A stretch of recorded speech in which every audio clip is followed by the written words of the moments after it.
नमस्कार, आप देख रहे हैं अब तक टीवी चैनल। हमारे संवाददाता प्रदीप पांडे ने रीवा मध्य प्रदेश से जानकारी देते हुए बताया है कि सरकारी जमीन पर अवैध कब्जे को लेकर ग्रामीणों में भारी आक्रोश है। मामला हुजूर तहसील के ग्राम बर्रा पैपखार का है, जहां एक दबंग द्वारा शासकीय भूमि पर अवैध रूप से मकान निर्माण करने का गंभीर आरोप लगा है।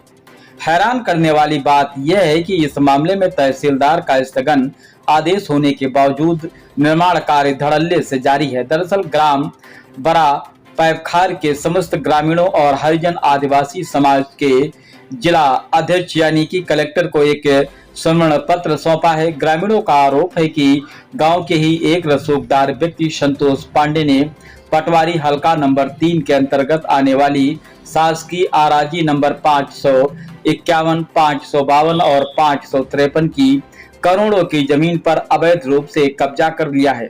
शिकायत के मुताबिक आरोपी के पास पहले से ही करीब 10 एकड़ जमीन है। इसके बावजूद उसने गरीबों और आदिवासियों के लिए आरक्षित सरकारी जमीन को घेर लिया है।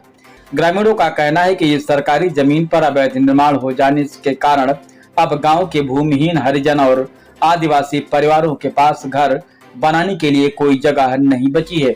ग्रामीणों ने प्रशासन को दी अपनी शिकायत में कई गंभीर आरोप लगाए हैं। पहला आरोप यह है कि आरोपी ने अपनी ऊंची पहुंच के दम पर ग्राम पंचायत के सरपंच और सचिव को अपने प्रभाव में ले लिया है। दूसरा यह कि हल्का पटवारी, जो कि कथित तौर पर आरोपी का रिश्तेदार है, वह खुद मौके पर बैठकर इस अवैध मकान का निर्माण करवा रहा है। तीसरा आरोप यह है कि 3 जुलाई 2026 को इस मामले में अगली सुनवाई पेशी तय थी, लेकिन प्रशासन की नाक के नीचे स्थगन आदेश स्टे ऑर्डर की धज्जियां उड़ाई जा रही। अब परेशान होकर महेश प्रसाद कौल, सुरेश कौल और गुलाब कौल समेत तमाम ग्रामीणों ने जिला कलेक्टर से गुहार लगाई है कि इस अवैध अतिक्रमण को तुरंत ढहाया जाए और पीड़ित हरिजन आदिवासी परिवारों को वहां आवास बनाने की अनुमति दी जाए।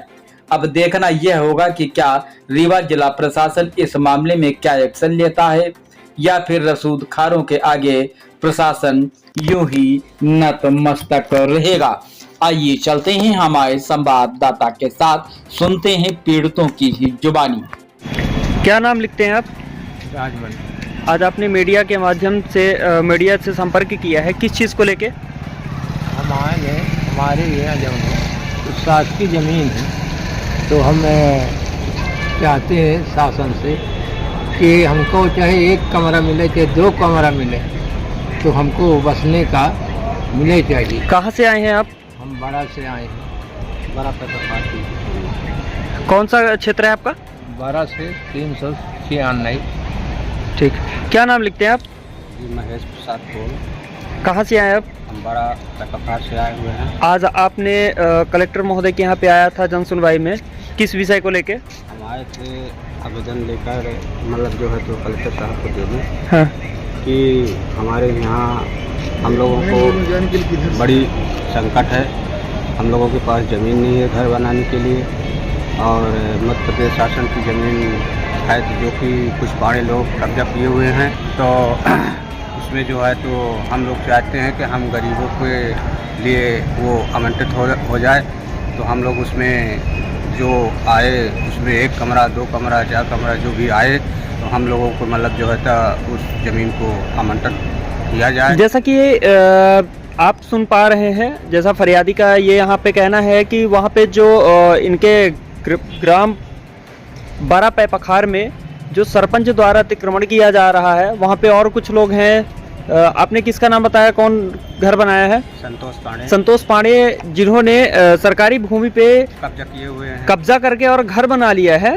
तो उस चीज़ को हटवा करके और जो भूमिहीन है वहाँ पे ग्रामवासी लोग, हरिजन आदिवासी लोग, उनको रहने के लिए कुछ जगह दी जाए।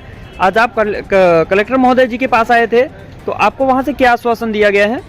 हमको आश्वासन वहाँ से अभी आवेदन दिए हैं, तो हमको मैंने पूछा गया कि भाई किसी विषय में आए हुए हैं। जी जी। तो हमने बताया कि भाई हम लोगों के पास घर नहीं है और ज़मीन भी नहीं है जी, और जो है तो जिस ज़मीन के लिए हमने आए हैं उसमें कुछ पांडे लोग जो है तो कब्जा किए हुए हैं, संतोष पांडे लोग जी। तो उस ज़मीन को खाली करवा के और हम गरीबों को मतलब जो है तो दिया जाए। उसमें साथ साथ हमको आवास भी चाहिए था और उसका पट्टा भी चाहिए था। तो कलेक्टर महोदय ने आपको क्या आश्वासन दिया, उन्होंने क्या बोला? हमको कलेक्टर महोदय जी ने मतलब जो है तो बोले तो नहीं हैं, लेकिन रसीद दे दिए हैं। अब इसका कार्यवाही क्या करते हैं क्या नहीं करते, अब कलेक्टर साहब महोदय जाने आगे क्या करेंगे। मतलब कलेक्टर जी वहाँ से आपको कोई आश्वासन नहीं दिए हैं, उन्होंने कुछ नहीं बताया है कि हम आपके साथ क्या करेंगे क्या नहीं करेंगे, हाँ, है ना?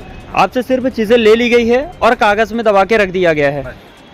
तो जो आपका ग्राम पंचायत बड़ा है, तो वहाँ पे सरपंच साहब का क्या कहना है? सरपंच साहब भी उसी पक्ष में हैं, जो पक्ष में संतोष पांडे ने घर बनाया है उसी पक्ष में सरपंच साहब भी हैं। सरपंच साहब क्या कहते हैं? सरपंच साहब कुछ सुनने को तैयार ही नहीं है, कुछ काम भी नहीं किए हैं। आवाज़ उठाते हैं तो कोई सुनता नहीं है। आप लोग आवाज़ उठाते हैं तो यहाँ पे कोई सुनने वाला नहीं है। सुनते नहीं है। और कुछ कहना चाहेंगे आप? बस यही चाहेंगे कि हम लोगों को बस ज़मीन मिल जाए और घर बनाने के लिए आवास मिल जाए जी जी और उसके साथ में उसका पट्टा मिल जाए। जी। यही हमारा निवेदन है कि मैं जो है तो इसी के विषय में इस विषय में आपने आवेदन कहाँ कहाँ दिया है? हमने 70 दे दिया है। जी जी। कलेक्टर महोदय के भी दे दिए और ये क्या बोलते हैं इसके जनपद ये जिला पंचायत पंचायत में भी दे दिए हैं। और ठीक है, जैसा कि आप सुन पा रहे हैं, फरियादी का कहना ये है कि जो हमारी वहाँ पे शासकीय भूमि है उस पे हम लोग को कब्जा दिया जाए। जो वहाँ पे जिनके पास रहने के लिए ना तो घर है ना तो कोई छाया है, तो वो किसी तरह किसी न किसी के यहाँ पे रह के अभी अपना गुजारिश कर रहे हैं, तो उनको वहाँ पे भूमि रहने के लिए चाहे थोड़ी थोड़ी सी ही दी जाए पर दी जाए।